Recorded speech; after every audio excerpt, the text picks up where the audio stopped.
স্ত্রীর চিকিৎসার জন্য হাজবেন্ড তার নিজের কিডনি বিক্রি করলো, আর পরিশেষে সেই স্ত্রী কিনা অন্য একটি পরপুরুষের সঙ্গে প্রেমের সম্পর্ক তৈরি করে পরকীয়ার মাধ্যমে তার অসুস্থ হাজবেন্ডকে ছেড়ে তার ওই হাত ধরে পালিয়ে গেল।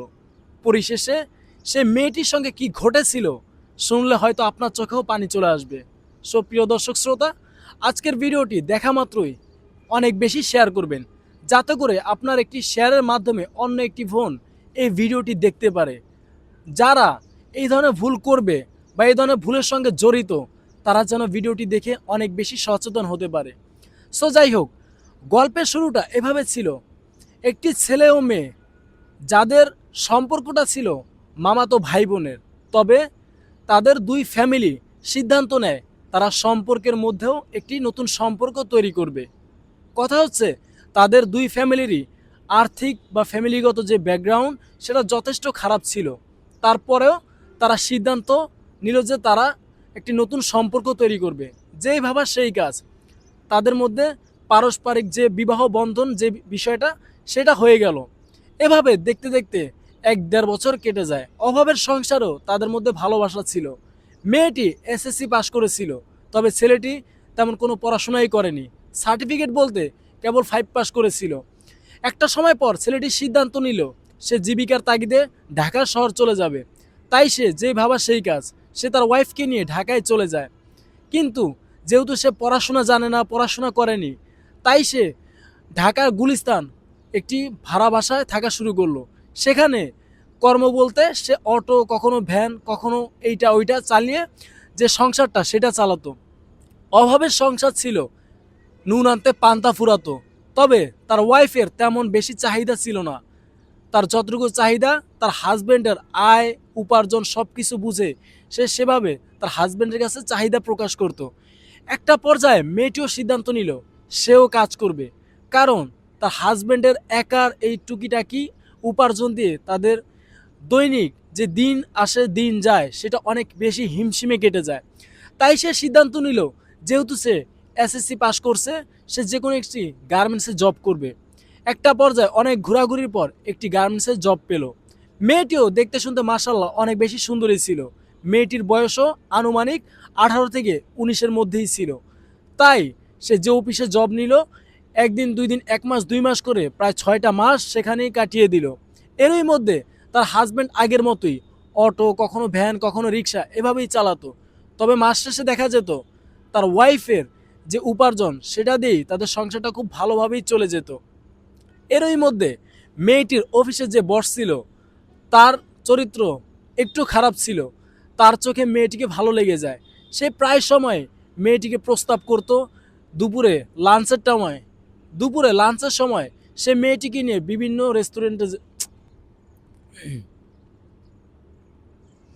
মেয়েটিরও যেহেতু অল্প বয়স ছিল, আর মেয়েটির অফিসের বসও মাঝে মধ্যে তাকে বিভিন্ন সময় প্রস্তাব দিত, চলো আজকে দুপুরে আমি তোমাকে রেস্টুরেন্টে নিয়ে খাওয়াবো, ভালো মন্দ এইটা সেটা অনেক কিছুই খাওয়াইতো। তো মেয়েটির বয়স কিন্তু আহামরি অনেক ছিল না, 18 কিংবা 19 এর মধ্যেই ছিল। আর সে বিয়ের পর থেকে অভাব অনটন অনেক কিছুই দেখছে। তার হাজবেন্ডের অভাবের সংসার থেকে সে বাস্তব জগৎটা চিনতে পেরেছে। এরপর থেকেই অফিসের বসের সঙ্গে খুব ভালো একটা সম্পর্ক। এরই মধ্যে মেয়েটির জন্মদিন চলে আসে। মেয়েটির বস এই বিষয়টা জানতে পেরে মেয়েটিকে দামি একটা গিফট করে, আর সেই গিফটে ছিল একটি ভালো স্মার্টফোন। তো মেয়েটি বাসায় এসে যখন গিফট খুলে, তখন তাকে সেখানে মোবাইল। আর মেয়েটির হাজবেন্ড যখন মেয়েটিকে জিজ্ঞেস করে এই মোবাইল কোথায় পেলে, তখন মেয়েটি সোজা সাপটা বলে তার আজকে জন্মদিন ছিল বিদায় তার যে বান্ধবীরা ছিল তাকে মোবাইলটি গিফট করছে। আসলে মেয়েটির অফিসের যে বস ছিল তিনি জানতো মেয়েটির কাছে তেমন ভালো ফোন নাই। তাই সে মেয়েটির সঙ্গে যোগাযোগ স্থাপন করার জন্য মেয়েটিকে একটি দামি ফোন দেয়। এরপর থেকে শুরু হয় তাদের মধ্যে কথা বলা। মেয়েটির সঙ্গে ফার্স্টের দিকে বন্ধুত্বের যে সম্পর্ক সেটা গড়ে তোলে মেয়েটির অফিসের বস। এরপর থেকে প্রায় সময় মেয়েটিকে নিয়ে বিভিন্ন জায়গায় ঘুরতে যেত, ভালো ভালো পোশাক, ভালো মন্দ খাবার সব কিছুই করে দিত। এভাবে দেখতে দেখতে আরও 6 থেকে 7টা মাস চলে যায়। তাদের মধ্যে খুব ভালো একটি সম্পর্ক হয়। একদিন মেয়েটি অনেক বেশি অসুস্থ হয়ে যায়। তখন তার হাজবেন্ড তাকে নিয়ে হাসপাতাল যায়।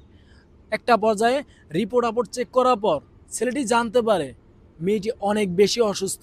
আর এমন অসুস্থ যেই চিকিৎসা অতি দ্রুত না করালে মেয়েটি মারাও যেতে পারে। আর এর জন্য প্রায় লক্ষাধিক, প্রায় 2 থেকে 2.5 লক্ষ টাকার মতো খরচ হবে।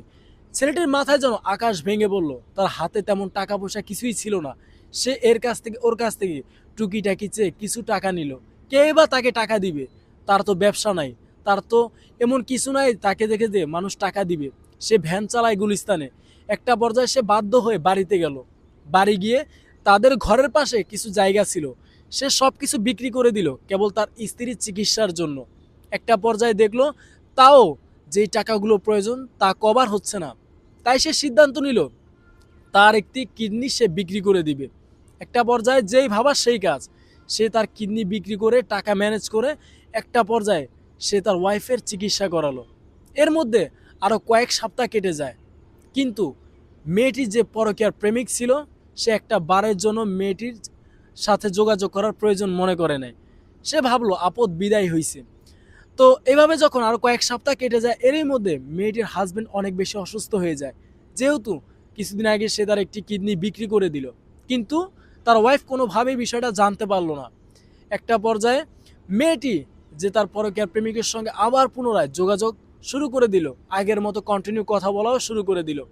যখন মেয়েটি জানতে চাইলো আমি অসুস্থ ছিলাম, তুমি একটা বারের জন্য আমার সঙ্গে যোগাযোগ করার চেষ্টা করলে না কেন, তখন তার পরকীয়ার প্রেমিক অর্থাৎ অফিসের বস তাকে বলল, দেখো তুমি অসুস্থ ছিলা, আমি যদি এই সময়ে তোমার সঙ্গে যোগাযোগ করতে যেতাম তাহলে তোমার হাজবেন্ড বিষয়টা জেনে যেত, আর এর বিপরীত হতে পারতো, তাই আমি যোগাযোগ করি নাই। তখন মেয়েটি অবুঝ মন সব কিছু বিশ্বাস করে নিল, আবারও কন্টিনিউ আগের মতো কথা বলা শুরু করলো। মেয়েটির হাজবেন্ড এদিকে অসুস্থ, তার কোনো মাথা ব্যথা নাই।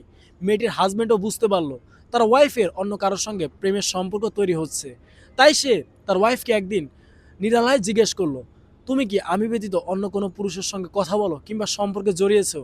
তখন তার ওয়াইফ কান্নার স্বরে ইনোসেন্ট ভাষায় বলতে লাগলো, আমি তোমাকে বিয়ে করছি, অভাবের সংসারে আছি, তার মানে অন্য কোনো ছেলের সঙ্গে প্রেমের সম্পর্ক তৈরি করব, অন্য কারোর সঙ্গে কথা বলবো, এটা কখনোই হতে পারে না।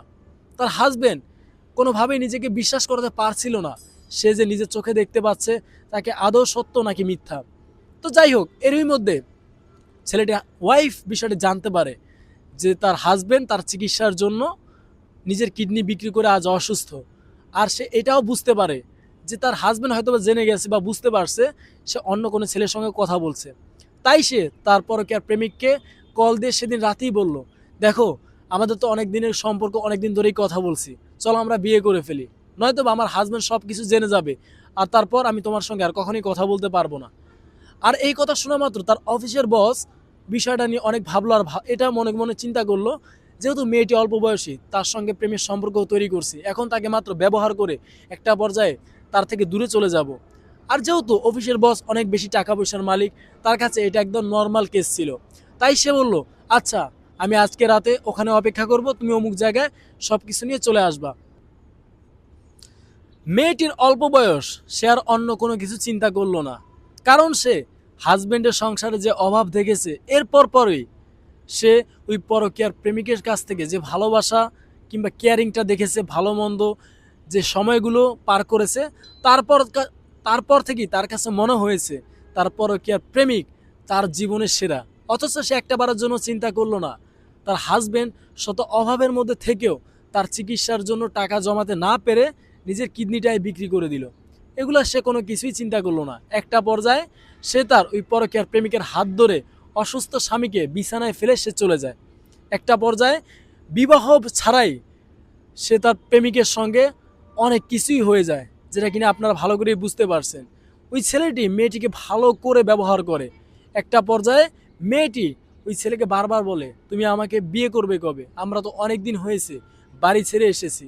আর ওই ছেলেটিও তাকে প্রায় সময় বলতো, আর কয়দিন তোমাকে বিয়ে করব। এভাবে তাদের মধ্যে প্রায় সময় অনেক কিছু হয়ে যেত। তবে মেয়েটি নির্বোধ ছিল, এত কিছুর পরেও সে বুঝতেই পারলো না যে তাকে প্রেমের নামে, ভালোবাসা দেখানোর নামে তাকে প্রতিনিয়ত ব্যবহার করে চলতেছে। একটা পর্যায়ে যখন ছেলেটির যত চাহিদা সব কিছু মিটে যায়, তখন সে তাকে ভুলভাল বুঝিয়ে তাকে ছেড়ে একটা জায়গায় বসিয়ে সে পালিয়ে যায়। এতটুকুই ছিল মেয়েটির জীবনে যে ছোট্ট একটি উপসংহার। একটা পর্যায়ে মেয়েটি বুঝতে পারে তাকে ঠকিয়ে ব্যবহার করে ছেলেটি পালিয়ে যায়। ঠিক কয়েকদিন পর ছেলেটির সঙ্গে আবার যোগাযোগ হয়। এর মধ্যে মেয়েটি তার বাড়িতেও যায় না, সে এদিক সেদিক ঘুরে দিন কাটায়। একটা পর্যায়ে সে ছেলেটিকে বলতে লাগলো, তুমি আমাকে বিয়ে করো, বিয়ে না করলে আমি এর কাছে যাব, ওর কাছে যাব। তখন ছেলেটি বলতে লাগলো, আমার সঙ্গে তোর যা যা হয়েছে আমি সব কিছু ভাইরাল করে দিব যদি তুই এই বিয়ে নিয়ে দ্বিতীয়বার মুখ খুলিস। মেয়েটি বাধ্য হয়ে কিছুই বলতে পারলো না। একদিকে নিজের আত্মসম্মান, অন্যদিকে তাকে ব্যবহার করেছে। আর বিপরীত পাশে তার হাজব্যান্ডের সংসার ছেড়ে সে পালিয়ে এসেছে। সে কোনো কিছু উপায় না পেয়ে আবার তার হাজব্যান্ডের কাছে যায়।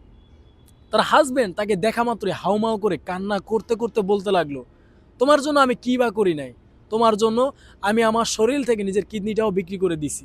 মানছি অভাবের সংসার ছিল, কিন্তু কখনো তোমাকে ঠকানোর চিন্তা ভাবনাও করি নাই, কিংবা অন্য কোনো মেয়ের সঙ্গে সম্পর্কে জড়াবো এটাও আমি চিন্তা করি নাই। অথচ যে মানুষটার আমি এত বেশি ভালোবাসলাম, যার জন্য আমি নিজের শরীর থেকে নিজের কিডনিটাই আলাদা করে ফেললাম, তার বিনিময়ে আমি সেই মানুষটার মনটা পাইলাম না। শত অভাবের মধ্যে থেকেও তুমি অন্য একটি পুরুষের হাত ধরেছো, অন্য একটি পরপুরুষের সঙ্গে আমাকে ছেড়ে তার হাত ধরে পালিয়ে গিয়েছো। আর যাই হোক, তোমার মতো অকৃতজ্ঞের সঙ্গে আমি আর কখনোই সংসার করব না। আমি অতি শীঘ্রই মামা মামির সঙ্গে যোগাযোগ করে তোমাকে আমি তালাক দিয়ে দিব, ডিভোর্স লেটার আমি পাঠিয়ে দিব। তোমার সঙ্গে আর এক মুহূর্তের জন্য আমি সংসার করব না। আমি তোমায় ঠিক যত বেশি ভালোবাসতাম, আজকের পর থেকে ঠিক তার চেয়েও বেশি আমি তোমাকে ঘৃণা করি। আর কখনোই তুমি আমার সঙ্গে যোগাযোগ করার চেষ্টা করবা না। তার কয়েকদিন পরেই ছেলেটি মেয়েটিকে নিয়ে বাড়িতে চলে যায়। আর খুব শীঘ্রই সে তার ওয়াইফকে ডিভোর্স দিয়ে আরেকটি বিয়ে করে দিব্যি সুখে আছে। তো আজকের গল্পটি দিয়ে কী বুঝলেন জানেন? এই সমাজে অনেক বেশি ভুল করতেছে বিবাহিত ছেলে বা মেয়েরা। হয়তোবা বিয়ের পর একটি ছেলে অন্য মেয়ের সঙ্গে শারীরিক সম্পর্কে বা প্রেমের সম্পর্কে জড়িয়ে নিজের ওয়াইফকে ঠকাচ্ছে, কিংবা তারই বিপরীতে হচ্ছে একটি মেয়ে বিবাহিত থাকার পরেও অন্য একটি ছেলের সঙ্গে প্রেমের সম্পর্ক তৈরি করে সে তার হাজব্যান্ডকে ঠকাচ্ছে। তো আজকের ভিডিও থেকে এতটুকুই বুঝার যে আপনি বিবাহিত থাকার পরেও যদি কোনো ছেলে বা মেয়ে আপনাকে ভালোবাসি বলে, তাহলে বুঝে নেবেন সে আপনাকে ভালোবাসে না, কেবল আপনাকে ব্যবহার করার জন্য, আপনার সুখের সুন্দর সংসারটা নষ্ট করার জন্যই আপনার জীবনে আসতেছে। সো এই বিষয়ে সবাই অনেক বেশি সচেতন হবেন। সো আজকের ভিডিওটা যে যেখান থেকেই দেখে থাকেন না কেন, অবশ্যই শেয়ার করতে ভুলবেন না। আর অবশ্যই জানাবেন আজকের ভিডিওটা আপনি কোথা থেকে দেখছেন। আর অবশ্যই যদি আপনার লাইফের বা আপনার জীবনে যদি কোনো জীবনে গল্প থাকে যা কিনা আপনি প্রচার করতে চান, সবাইকে জানাতে চান সচেতন করার উদ্দেশ্যে, তাহলে অবশ্যই সেটি ইনবক্সে বা মেল করে গুছিয়ে সুন্দর করে পাঠাতে পারেন। যদি হয় সেটি প্রচারযোগ্য, গ্রহণযোগ্য, আমি অবশ্যই সেটিতে প্রচার করার চেষ্টা করব। সো সবাই ভালো থাকবেন, সুস্থ থাকবেন। আসসালামু আলাইকুম, আল্লাহ হাফিজ।